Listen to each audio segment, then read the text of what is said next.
ಈ ಥರ ಒಂದು ಒಳ್ಳೆ ಬಾಂಡಿಂಗಲ್ಲೇ ಇತ್ತು ಅದು. ಮೆಜೆಸ್ಟಿಕ್ನಲ್ಲೇ ಫಾರ್ ದಿ ಫಸ್ಟ್ ಟೈಮ್ ನೋಡಿದ್ದೆ ಅವ್ರನ್ನ, ದರ್ಶನ್ ಅವ್ರನ್ನ. ಅಲ್ಲಿ ತನಕ ನೋಡಿರಲಿಲ್ಲ. ಓಕೆ, ಆ ಸಂದರ್ಭದಲ್ಲಿ ಯಾಕೆಂದ್ರೆ ಇಬ್ಬರದು ಮೊದಲೇ ಹೆಜ್ಜೆ ಅದು ಆ್ಯಕ್ಚುಲಾಗಿ ಸಿನಿಮಾ ಮೆಜೆಸ್ಟಿಕ್ ಬಂದು. ಸೊ ಏನೇನು ಮಾತಾಡ್ತಾ ಇದ್ರಿ ಅಂತ ಈ ಥರದೊಂದು ಅಂದರೆ ಕಲಾವಿದರು ಮಕ್ಕಳಾದವ್ರಿಗೆ ಇಂಡಸ್ಟ್ರಿಗೆ ಮತ್ತೆ ಸ್ಟೆಪಿನ್ ಆಗೋದು ಇದೆಯಲ್ಲ ಭಾಳ ಕಷ್ಟ. ಯಾಕಂದರೆ ಸೋಲು ಗೆಲುವು ಎಲ್ಲನೂ ನೋಡ್ತಾ ಇರ್ತಾರೆ, ಅಥವಾ ನಮ್ಮಿಂದೆ ಇರೋ ಒಂದಷ್ಟು ಜನ ನೋಡ್ತಾ ಇರ್ತಾರೆ. ಆ ಥರ ಸ್ಟ್ರಗಲ್ ಏನಾರು ಕಾಣಿಸ್ತಾ ಅಂತ? ಡೆಫಿನೆಟ್ಲಿ. ಯಾಕಂದರೆ ನಾನು ಟೋಟಲಿ ಬೇರೆ ಆಯ್ಕೆನೇ ನಂದು. ನಮ್ಮ ತಂದೆ ಆನ್ ದಿ ಸ್ಕ್ರೀನ್ ಇದ್ದಿದ್ದು, ನಾನು ಬಿಹೈಂಡ್ ದಿ ಸ್ಕ್ರೀನು. ಆ ಥರ ಇದ್ದಾಗ ದರ್ಶನು ಕೂಡ ಕ್ಯಾಮ್ರಾಮನ್ ಅಸಿಸ್ಟೆಂಟಾಗಿ, ಆಮೇಲೆ ಎಸ್ ನಾರಾಯಣ್ ಸರ್ ಅವರ ಸೀರಿಯಲಲ್ಲಿ ಆ್ಯಕ್ಟ್ ಮಾಡಿ, ಇನ್ನೊಂದು ಸಿನಿಮಾದಲ್ಲಿ ವಿಲನ್ನಾಗಿ ಆ್ಯಕ್ಟ್ ಮಾಡಿ, ಇದರಲ್ಲಿ ನಾಯಕ ನಟನಾಗಿ ಬಡ್ತಿ ಪಡೆದಿರುವಂಥದ್ದು. ಇಬ್ರಿಗೂ ಭಯನೇ, ಹೆಂಗಾಗುತ್ತೆ, ಯಾವ ರೀತಿ ಜನ ಸ್ವೀಕಾರ ಮಾಡ್ತಾರೆ. ಅಫ್ಕೋರ್ಸ್ ಆನ್ ದಿ ಸ್ಕ್ರೀನಲ್ಲಿ ಇರೋರು ಅಷ್ಟೇ ಕಾಣೋದು ಜನಕ್ಕೆ, ಬಟ್ ನನಗೆ ಬಂದು ಇಂಡಸ್ಟ್ರೀಲಿ ಹೆಂಗೆ ಸ್ವೀಕಾರ ಮಾಡ್ತಾರೆ. ನಾನು ಕೆಲಸ ನನ್ನ ಎಫರ್ಟ್ಸು, ನನ್ನ 100% ನಾನು ಏನಿದೆ ನನ್ನ ಎಫರ್ಟ್ಸ್ ಕೊಡ್ತೀನಿ. ಅದು ಕೆಲವ್ರಿಗೆ ಇಷ್ಟ ಆಗುತ್ತೋ ಇಲ್ವೋ, ನನ್ನ ಎಫರ್ಟ್ಸು ಚೆನ್ನಾಗಿ ಮಾಡ್ತೀನೋ ಇಲ್ವೋ, ಇಬ್ಬರಲ್ಲೂ ಆ ಒಂದು ಗೊಂದಲ ಇತ್ತು.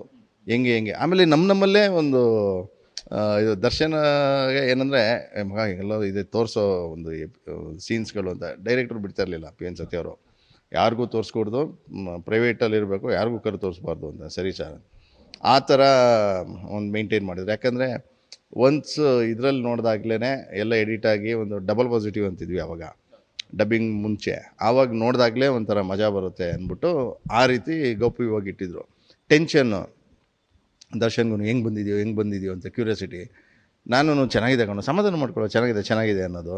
ಇಲ್ಲ ಮಗ, ನಂಗೆ ಭಯ ಆಗ್ತಿದೆ, ಹೆಂಗೆ ಚೆನ್ನಾಗೇ ಇದೆ ಬಿಡು, ನಂಗೆ ಯಾಕೋ, ನಾನು ಎಡಿಟ್ರಾಗಿ ನಾನು ಹೇಳ್ದೆ, ನಿಂದು ಫಸ್ಟ್ ಸಿನಿಮಾ ತಾನೆ, ನೀನು ಹೆಂಗೆ ಹೇಳಿದ್ದು ಅಂದರೆ ಆ ಥರ ಆಯಿತು. ಆದರೂ ಕಾನ್ಫಿಡೆಂಟ್ ನನಗೆ, ಯಾಕಂದರೆ ನಾನು ಕಲ್ತಂಥ ಸ್ಕೂಲು ಆ ರೀತಿ. ನಮ್ಮ ಚಿಕ್ಕಪ್ಪ ಅಂತ ಕಲ್ತಂಥ ಸ್ಕೂಲ್ ಏನಿದೆ ಎಡಿಟಿಂಗು, ಅದು ನಾವು ವಿ ಆರ್ ಪರ್ಫೆಕ್ಟ್ಲಿ ಸಿನಿಮಾದಲ್ಲಿ ತಿಳಿದು ಬಂದಿರೋದು. ಕಲಿಯೋದು ಇನ್ನೂ ಎಕ್ಸ್ಟ್ರಾ ಇದ್ದಾವೆ, ಫುಲ್ ಸ್ಟಾಪ್ ಇಲ್ಲ. ಬಟ್ ಏನು ಮಾಡಬೇಕು ಕೆಲಸ ಅನ್ನೋದಕ್ಕೆ ತಿಳಿದು ಬಂದಿರೋವಂಥದ್ದು. ಏನೋ ಸುಮ್ಮನೆ ಕಟ್ ಆ್ಯಂಡ್ ಪೇಸ್ಟು ಏನೋ ಮಾಡ್ದ ಅನ್ನೋ ಥರ ಅಲ್ಲ.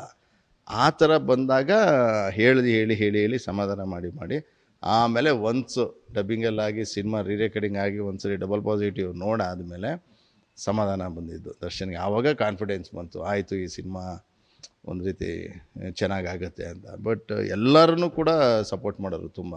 ಟೆಕ್ನಿಷಿಯನ್ಸ್ ಅಣ್ಣಜಿ ನಾಗರಾಜ್ ಸರ್ ಕ್ಯಾಮ್ರಾಮ್ಯಾನು, ಆಮೇಲೆ ಪ್ರೊಡ್ಯೂಸರು ನಿಜವಾಗ್ಲೂ ಅವ್ರಿಗೆ ಗ್ರೇಟ್ ಅನ್ನಬೇಕು. ಹೊಸಬನ್ನ ಏನೇ ಅವರು ತೂಗುದೀಪ್ ಶ್ರೀನಿವಾಸ್ ಮಗ ಅಂತ ಅಂದ್ರೂ ಆ ಟೈಮಲ್ಲಿ ಎಕ್ಸ್ಪೆಕ್ಟ್ ಮಾಡ್ತಿದ್ದು, ಅಕ್ಸೆಪ್ಟ್ ಮಾಡ್ತಿರೋ ಏನೋ ಗೊತ್ತಿಲ್ಲ, ಬರೀ ಎಕ್ಸ್ಪೆಕ್ಟೇಷನ್ ಇತ್ತು. ಅಕ್ಸೆಪ್ಟ್ ಮಾಡ್ತಾರೆ ಅನ್ನೋದು ಗೊತ್ತಿರಲಿಲ್ಲ.